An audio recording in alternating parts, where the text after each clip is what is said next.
அனைவருக்கும் வணக்கம். நான் கனராஜ் பேசுகிறேன். இது வந்து பார்த்திங்கன்னா யூனிகார்ன் BS6 வண்டி. இப்போ இந்த வண்டியில் வந்து நம்ம என்ன பண்ணியிருக்கோம்னா, இந்த EOD கப்ளரை வந்து ரிமூவ் பண்ணியிருக்கோம். இதில் இந்த பிங்க் அண்ட் ஒயிட் லைன் வந்து ஒரு 5 வோல்ட் சப்ளை வரும்.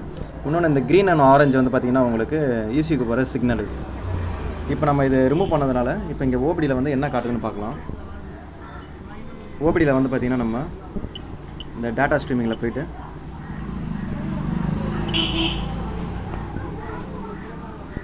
இப்போ செக் பண்ணி பார்க்கும்போது வந்து பார்த்திங்கன்னா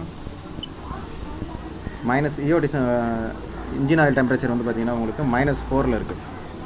இப்போ இது வந்து நம்ம என்ன பண்ண போகிறோம்னா,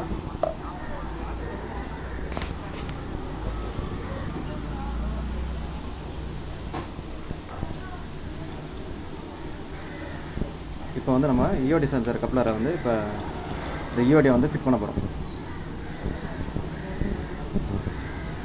இப்போ வந்து பார்த்திங்கன்னா இப்போ நான் வந்து லைட்டாக தான் சொல்லியிருக்கேன், ஒன்றும் லாக்கே பண்ணல. லைட்டாக அந்த பின் டச் ஆனதுக்கு 95 டிகிரி வந்துருச்சு. இப்போ இது வந்து பார்த்திங்கன்னா வெளியே ரிமூவ் பண்ணுறேன்.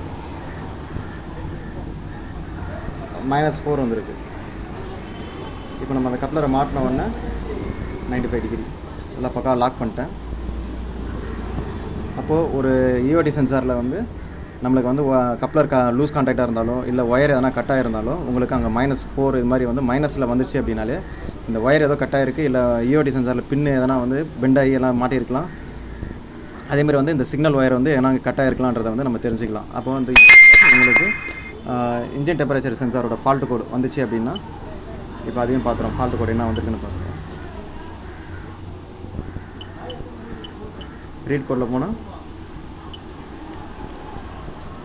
உங்களுக்கு இந்த ஃபால்ட் கோடு வரும்.